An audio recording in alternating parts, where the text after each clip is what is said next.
Desde o final da década de 90, o jornalismo brasileiro vem sofrendo grandes transformações. As plataformas online, blogs, sites, aplicativos vêm tornando-se cada dia mais capazes de competir com veículos da mídia tradicional. A comunicação vem tendo seu conteúdo multiplicado, fazendo assim o seu telespectador ficar mais exigente quanto à rapidez da informação. Na verdade, toda a cadeia do jornalismo ela sofreu quebras de paradigmas por conta da evolução e do crescimento das redes sociais, né? Então, começando pela apuração, por exemplo, hoje a gente recebe aí uma grande quantidade de informação, né? Se a gente for analisar isso, a gente chama de obesidade da informação. Então, um jornalista há 10 anos atrás, 15 anos atrás, ele recebia X de informação.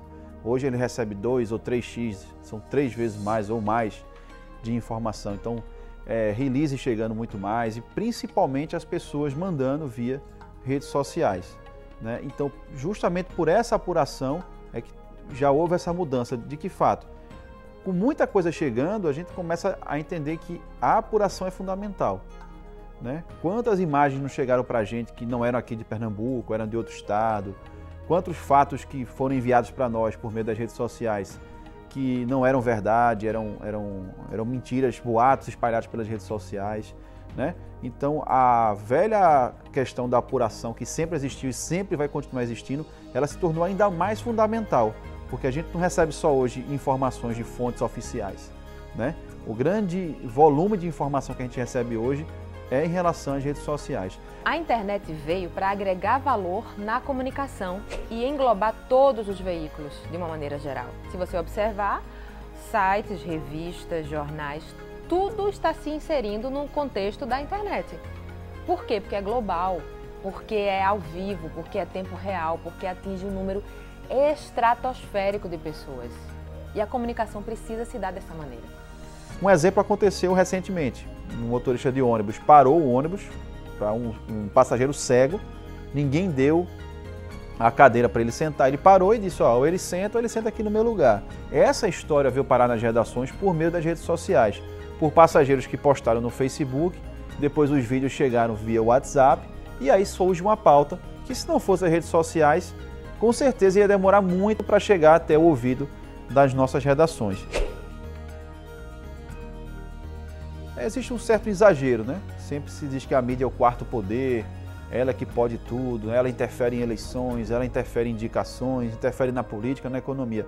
Eu entendo que a comunicação, o jornalismo, na verdade, ele é a voz que a sociedade tem que ter e os ouvidos também, né?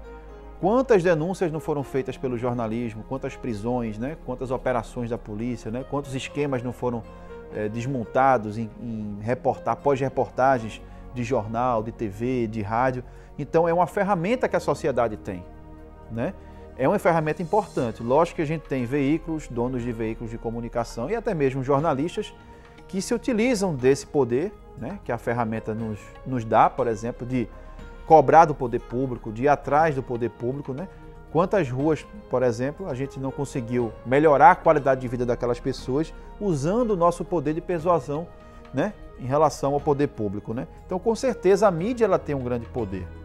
Agora, o que a gente tem que entender é como esse poder tem que ser usado, né? Filtrar esse poder, né? E entender que ele tem que ser em benefício da sociedade e não de A e de B. Olha, o bom jornalista, ele é aquela pessoa que é jornalista 24 horas por dia. Não existe você só ser jornalista quando chega na redação. Foi até bom você ter feito essa pergunta, porque eu fico muito triste quando eu vejo, às vezes, alguns alunos chegarem aqui, não só aqui, em qualquer veículo de comunicação, seja ele impresso, radiofônico ou televisivo. A gente vê estudantes entrarem na universidade sem ter o domínio de uma coisa que eu acho fundamental, o português. Eu considero uma exigência fundamental para o jornalista, tal qual é para um escritor ou para um professor de letras português. É inadmissível que ele cometa erros. Errar é humano? É. A gente vai falhar em algumas vezes? Vai. Mas é imperdoável para esses três profissionais, escritores, jornalistas, acadêmicos da área de línguas, errar no idioma. Então, um jornalista que não sabe escrever, um jornalista que não gosta de ler, não é jornalista. Qualquer outra coisa não é jornalista. para mim não pode jamais ser classificado como jornalista. Jornalista é aquele que lê tudo, que quer saber de tudo, que não quer levar furo, que lê bula de remédio, que lê rótulo de shampoo, que tem ânsia de saber, ânsia de conhecimento. Sabe, o estagiário tem que chegar na redação, assim como os profissionais, informado, bem informado. Ele escolhe qual veículo que ele vai utilizar para ele se informar. Ou ele liga o rádio para ouvir as notícias do dia, ele abre um site, ele lê o jornal, mas é inadmissível chegar numa redação sem saber dos acontecimentos. Você já tem que chegar sabendo de quase tudo. Não dá para saber de tudo porque o mundo não para e a toda hora está acontecendo uma coisa. Eu estou conversando com você aqui, está acontecendo um assalto ali na bomba do Emetério ou um incêndio em determinada comunidade e eu só vou saber daqui a pouquinho quando eu entrar no site para ler ou quando chegar na redação. E aí, pessoal, alguma novidade? Então, coisas que eu acho fundamentais para um profissional dizer eu sou jornalista. Primeiro, ele é repórter 24 horas. Por que eu digo repórter? Porque ele está sempre em busca das notícias, dos fatos, de quem, o que, onde, quando, porquê, os elementos básicos do lead. E ele não pode ser alguém que tenha dificuldade para escrever. Um jornalista é um leitor voraz, é um escritor e é uma pessoa de fácil acesso para as demais, para a comunidade, para se comunicar, para informar. Ele tem que saber da importante missão dele, que é informar as pessoas. Ele representa as pessoas no quesito informação. Eu acho que um bom jornalista, ele vai ser um bom jornalista independente do veículo que ele esteja ou da mídia que ele esteja. Ah, o veículo é maior do que o outro, o grupo de comunicação é maior do que o outro. Isso não interfere. O bom jornalista, ele se destaca onde ele está. Ah, é num jornal menor ou num jornal maior, numa TV de maior ibope ou numa TV de menos ibope.